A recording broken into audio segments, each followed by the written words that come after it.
Hello everyone, आप सभी का स्वागत है CGPSC ABCD के अंदर। इस वीडियो के अंदर हम छत्तीसगढ़ श्रम कल्याण निधि अधिनियम के बारे में महत्वपूर्ण MCQ का डिस्कशन करेंगे।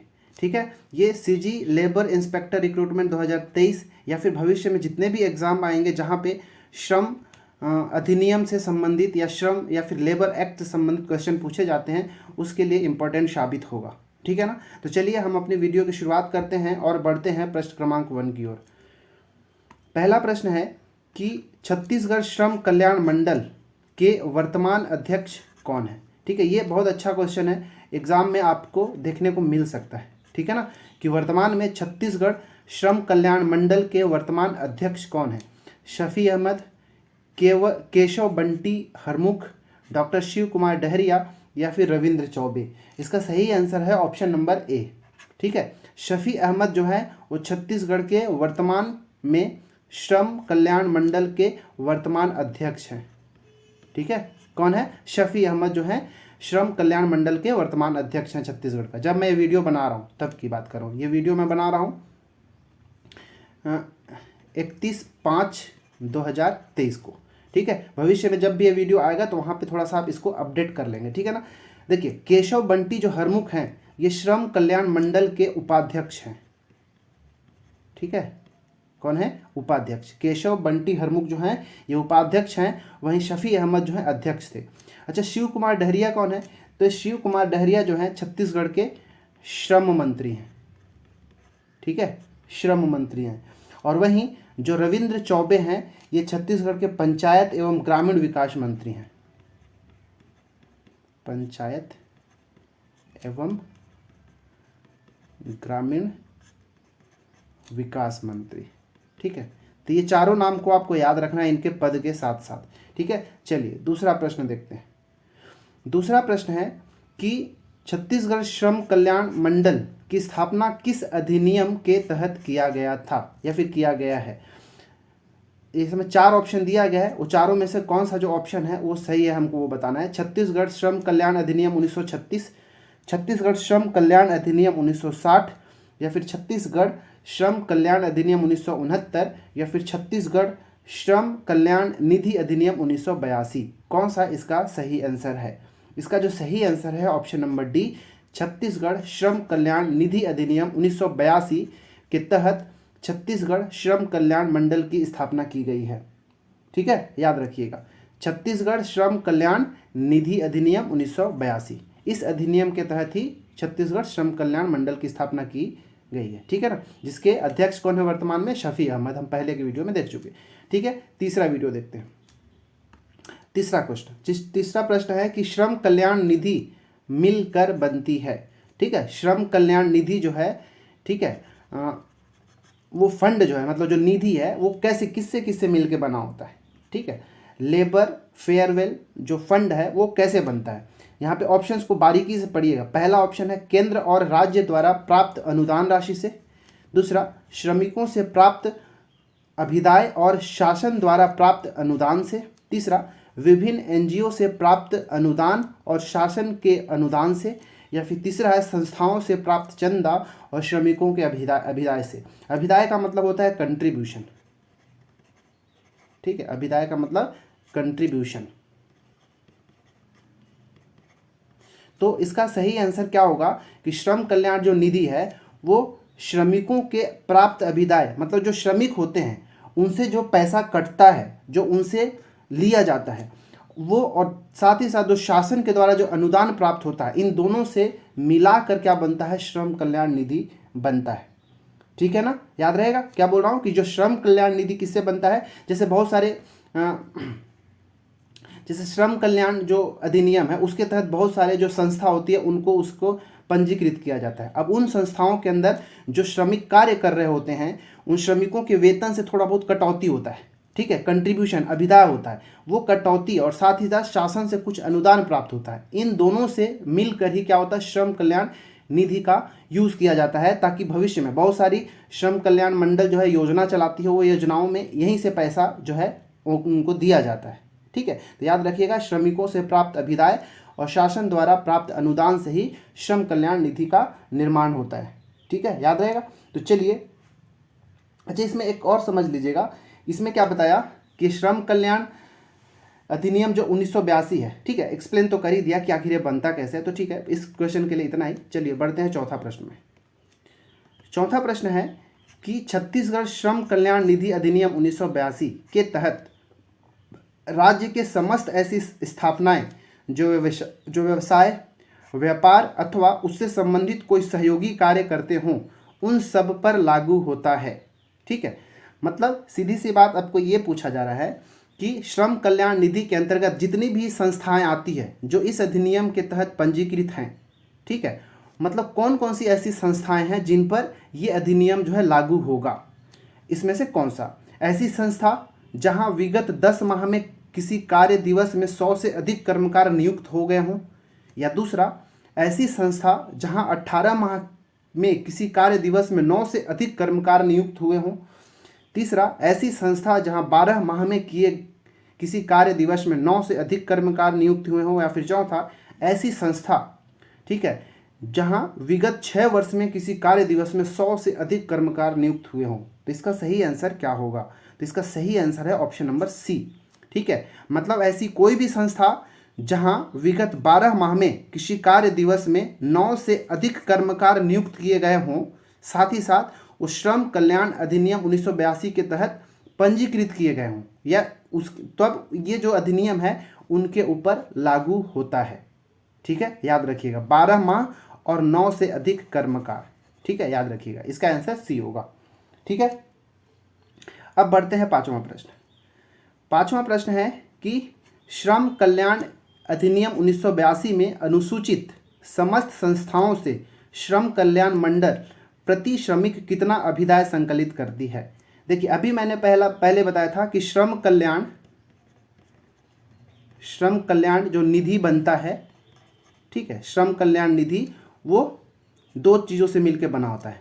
एक तो हो जाता है क्या कि शासन से जो अनुदान प्राप्त होता है उससे मिलके बनता है, और दूसरा क्या कि जो श्रमिक होते हैं, ठीक है, श्रमिकों के अभिदाय से, मतलब उनके कंट्रीब्यूशन से, ये 2 चीज़ों से मिलके श्रम कल्याण निधि का निर्माण होता है। अब आपसे यही क्वेश्चन पूछा गया है कि समस्त संस्थाओं में, मतलब ये जो श्रमिक है किसी न किसी संस्था में कार्य कर ही रहे होंगे, जो संस्था श्रम कल्याण अधिनियम 1982 के तहत पंजीकृत है। ठीक है, तो क्वेश्चन पूछता है कि जो प्रति श्रमिक कितना अभिदाय संकलित करती है, कि ये अनुदान तो सरकार से मिलता ही है, शासन से मिलता ही है, वो अलग बात है, लेकिन जो ये श्रमिक हैं उससे कितना अभिदाय या फिर कितना कंट्रीब्यूशन लिया जाता है, ये पूछा गया है आपसे। 100 रुपये प्रति छमाही, 69 रुपये प्रति माह, या फिर 50 रुपये प्रति माह, या फिर 60 रुपये प्रति छमाही। तो इसका याद रखिएगा, सही आंसर है ऑप्शन नंबर डी, 60 रुपये प्रति छमाही। ये याद रखिएगा, 6 माही, मतलब प्रति 6 महीने में 60 रुपये लिया जाता है। किससे? प्रति श्रमिक से लिया जाता है। ठीक है, याद रखिएगा। अच्छा, अब ये 60 रुपये केवल श्रमिकों से ही नहीं लिया जाता है, ये 60 रुपये प्रति छमाही जो लिया जा रहा है, इसमें 2 चीज़ है, याद रखिएगा। एक तो क्या हो गया, 45 रुपये, जो इस 60 रुपये में जो 45 रुपये है वो नियोक्ता जो कंपनी होती है या फिर जो संस्था होती है जहाँ ये कार्य कर रहे होते हैं वो देता है 45 रुपये, और जो बच गया 15 रुपये, ये 15 रुपये जो कर्मकार होते हैं, जो श्रमिक होते हैं, उनसे कटौती की जाती है, उनसे अभिदाय लिया जाता है। तो याद रहेगा, ये 60 रुपये प्रति छमाही, और 60 रुपये में 45 रुपये जो है नियोक्ता और 15 रुपये कर्मकार, ये दोनों को मिला के 60 रुपये प्रति छमाही होता है। इस प्रकार इसका ऑप्शन नंबर डी जो है सही आंसर होगा। ठीक है, चलिए छठवां प्रश्न देखते हैं। छठवां प्रश्न है कि छत्तीसगढ़ श्रम कल्याण मंडल द्वारा संचालित योजना नहीं है। कौन सा ये चारों में से ऐसी योजना है जो छत्तीसगढ़ श्रम कल्याण मंडल द्वारा संचालित नहीं है? ये टॉपिक जो एग्जाम में पूछ लिया जाएगा आपसे। ठीक है, इंपॉर्टेंट है। योजना बहुत सारी योजनाएं हैं, मैं 5-6 योजना को तो यहाँ पे डिस्कस किया हूँ, लेकिन और भी 4-5 या 8-10 ऐसी योजनाएं हैं जो कि श्रम कल्याण मंडल द्वारा संचालित किया जाता है, तो उन सब का लिस्ट भी आपको एक बार पढ़ के जाना है। ठीक है, तो देखते हैं। मुख्यमंत्री सुपोषण योजना, शैक्षणिक छात्रवृत्ति योजना, निःशुल्क साइकिल वितरण योजना, और शहीद वीर नारायण सिंह श्रम अन्न योजना, इसमें से कौन सा है जो श्रम कल्याण मंडल द्वारा संचालित नहीं किया जाता? तो इसका सही आंसर है ऑप्शन नंबर ए। ठीक है, मुख्यमंत्री सुपोषण योजना। ठीक है, ये तो हमारा राज्य सरकार के द्वारा चलाया जा रहा है, परंतु श्रम कल्याण जो मंडल है उसके द्वारा ये 3 जो योजनाएं हैं उसको चलाया जाता है। देखिए, जो शैक्षणिक छात्रवृत्ति योजना जो है, इसके अंतर्गत जो 1500 रुपये से लेके 10,000 रुपये तक का, सॉरी 10,000, ठीक है, 1500 रुपये से 10,000 रुपये तक का यहाँ पे हित लाभ दिया जाता है। इसमें क्या होता है कि ऐसे श्रमिक, ठीक है, ऐसे श्रमिक या फिर कह लीजिए ऐसा कि पहली बात तो ऐसी संस्थाएं या कारखाना या स्थापनाएं जो कि छत्तीसगढ़ श्रम कल्याण निधि जो 1982 का अधिनियम है उसमें वो पंजीकृत हो, और उन संस्थाओं में कार्य करने वाले जो श्रमिक होंगे, ठीक है, वो श्रमिक का अभिदाय तो कटता ही होगा, ठीक है, वो फंड में जमा होता ही होगा। तो वैसे ही श्रमिकों का जो बच्चे होते हैं, ठीक है, वैसे श्रमिकों के जो बच्चे होते हैं जो कि पढ़ रहे होते हैं स्कूल के अंदर, उनको छात्रवृत्ति दिया जाता है, जिसमें 1500 रुपये से लेकर 10,000 रुपये तक की छात्रवृत्ति होती है। पहली क्लास से लेकर स्नातकोत्तर तक, मतलब पीजी तक के जो स्टूडेंट्स होते हैं उनको छात्रवृत्ति प्रदान किया जाता है। ठीक है, याद रहेगा ना। तो ये बहुत ज़्यादा इंपॉर्टेंट है। शैक्षणिक छात्रवृत्ति योजना के तहत 1500 से लेकर 10,000 रुपये तक का यहाँ पे हित लाभ प्राप्त हो जाता है। सी नंबर का निःशुल्क साइकिल वितरण योजना, ये भी वैसे ही लोगों के लिए, ऐसे श्रमिकों के लिए होते हैं जो किसी ऐसी संस्था में कार्य कर रहे होते हैं जो कि छत्तीसगढ़ श्रम कल्याण निधि अधिनियम 1982 में पंजीकृत हो। तो उन श्रमिकों को क्या मतलब प्रति हितग्राही बोल सकते हैं, प्रति हितग्राही या फिर प्रति श्रमिक कह लीजिए, एक साइकिल जो है उनको दिया जाता है जीवन भर में, मतलब जीवन भर में एक ही साइकिल उनको प्रोवाइड किया जाता है, याद रखिएगा। और चौथा है शहीद वीर नारायण सिंह श्रम अन्न योजना। तो ये योजना भी छत्तीसगढ़ श्रम कल्याण मंडल के द्वारा चलाया जाता है। इसके अंतर्गत क्या होता है कि जो पंजीकृत संगठित श्रमिक होते हैं जो किसी संस्था में कार्य करते हैं पंजीकृत में, वो 10 रुपये में, ठीक है, याद रखिएगा, 10 रुपये में उनको गरम गरम पौष्टिक भोजन खाने को मिलता है। चावल, दाल, सब्जी, अचार, ये सब देखने खाने को इसमें मिल जाता है। तो इस प्रकार हमारा ऑप्शन नंबर ए जो है इसका सही आंसर था। तो ये तीनों योजनाओं को आप देखिएगा कि श्रम कल्याण मंडल के अंतर्गत आते हैं।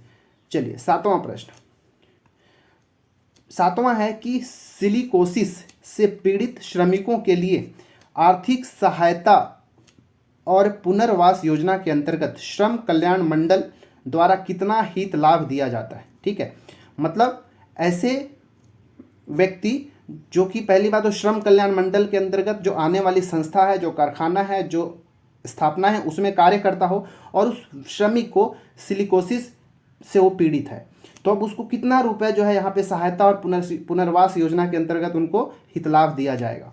5 लाख रुपए प्रति हितग्राही, 3 लाख रुपए प्रति हितग्राही, 2.5 लाख रुपए प्रति हितग्राही या फिर 3.5 लाख रुपए प्रति हितग्राही। तो इसका सही आंसर है ऑप्शन नंबर बी, 3 लाख रुपए प्रति हितग्राही जो है दिया जाता है, उनको सहायता राशि दी जाती है। ठीक है, तो ये योजना का लाभ छत्तीसगढ़ के, मतलब छत्तीसगढ़ में जो स्थित ऐसी सारी स्थापनाएं या फिर कारखाना जहां पर, देखिए इसको समझिएगा, ये किसको दिया जाएगा। पहली बात तो ऐसी संस्था होना चाहिए, ठीक है, या फिर ऐसा कारखाना होना चाहिए जो पंजीकृत होना चाहिए। किस में पंजीकृत होना चाहिए, तो याद रखिएगा छत्तीसगढ़ का जो कारखाना अधिनियम 1948 और श्रम कल्याण निधि अधिनियम 1982, इन दोनों जो अधिनियमों के अंतर्गत जो पंजीकृत संस्था है, उन संस्था के अंदर कार्य करने वाले जो श्रमिक होंगे, अगर वो सिलिकोसिस से पीड़ित होते हैं, तब श्रम कल्याण मंडल के द्वारा उनको 3 लाख रुपए तक का प्रति हितग्राही उनको सहायता राशि दी जाती है, याद रखिएगा। तो इन दोनों योजनाओं का मतलब इन दोनों अधिनियमों का भी याद रखिएगा ईयर सहित, कारखाना अधिनियम 1948 का और श्रम कल्याण निधि अधिनियम 1982 का, इन दोनों के अंतर्गत वो पंजीकृत होना चाहिए। ठीक है, 8वां प्रश्न है कि छत्तीसगढ़ श्रम कल्याण मंडल द्वारा संचालित योजनाएं हैं। कौन कौन सी योजना जो है जो छत्तीसगढ़ श्रम कल्याण मंडल द्वारा संचालित की जाती है। 3 योजना हम पहले देख चुके थे, खेल कूद प्रोत्साहन योजना, मेधावी शिक्षा प्रोत्साहन पुरस्कार योजना या मुख्यमंत्री कौशल विकास एवं परिवार सशक्तिकरण योजना। तो ये तीनों के तीनों योजनाएं जो है छत्तीसगढ़ श्रम कल्याण मंडल के द्वारा संचालित योजनाएं हैं, इसलिए ऑप्शन नंबर डी जो है सही होगा उपरोक्त सभी। ठीक है, खेलकूद प्रोत्साहन योजना, मेधावी शिक्षा प्रोत्साहन योजना और मुख्यमंत्री कौशल विकास एवं परिवार सशक्तिकरण योजना। जो खेलकूद प्रोत्साहन योजना जो है इसके अंतर्गत 5,000 रुपये से लेके 1.5 लाख रुपए तक उनको दिया जाता है, साथ ही साथ प्रशस्ति पत्र भी दिया जाता है इस योजना के अंतर्गत। अच्छा, इस योजना में भाग कौन से लेंगे?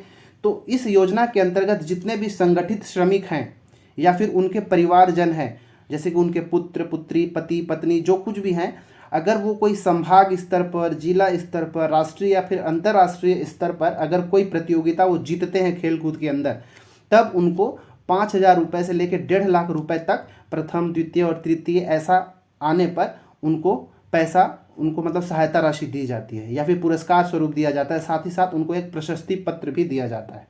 ठीक है, वहीं जो मेधावी शिक्षा प्रोत्साहन पुरस्कार योजना है, इस योजना के अंतर्गत 5,000 रुपये से लेके 1 लाख रुपए तक, ठीक है, 1 लाख रुपए तक का उनको छात्रवृत्ति की तरह दिया जाता है।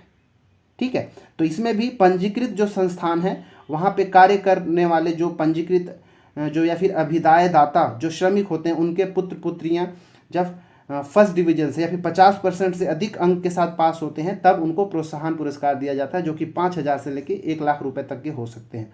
और तीसरा है मुख्यमंत्री कौशल विकास एवं परिवार सशक्तिकरण योजना। इस योजना के अंतर्गत जो औद्योगिक संस्थान में जो कार्यरत जो श्रमिक होते हैं या फिर जो उनके परिवार होते हैं, उनको विभिन्न तरह का जो स्किल सिखाया जाता है। ठीक है, तरह तरह के जो ट्रेड्स होते हैं, जैसे फीटर का हो गया, ठीक है, मोल्डर का हो गया, वेल्डर हो गया, ठीक है, इलेक्ट्रीशियन हो गया, रेफ्रिजरेशन हो गया, मैकेनिक हो गया, इन सारी चीज़ों का जो कौशल संबंधित उनके अंदर विकास या स्किल डेवलप किया जाता है। ठीक है, इस प्रकार हमारा ये ऑप्शन नंबर डी सही है। तो ये 8 प्रकार का हमने यहाँ पे प्रश्न देखा, जो कि छत्तीसगढ़ श्रम कल्याण अधिनियम 1982 से संबंधित हमने महत्वपूर्ण प्रश्नों को देखा। अब इन सारे प्रश्नों से आपको आइडिया मिल गया होगा कि कैसा कैसा प्रश्न आपसे बनाया जा सकता है। तो जो योजनाएं वाली है, इसको आप अच्छे से थोड़ा और पढ़ लीजिएगा कि कौन कौन से योजनाएं संचालित हैं इसके अंतर्गत, और बाकी जो बेसिक डिटेल है थोड़ा बहुत और देख सकते हैं। परंतु मुझे तो लगता है ये 8 प्रश्न जो है इस टॉपिक के लिए इनफ होगा आपके लिए।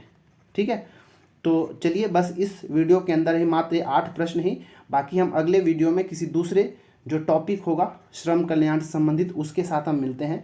आप अपना पढ़ाई को जारी रखें क्योंकि समय बच गया बहुत कम। अब मिलते हैं अगले वीडियो में, तब तक के लिए धन्यवाद।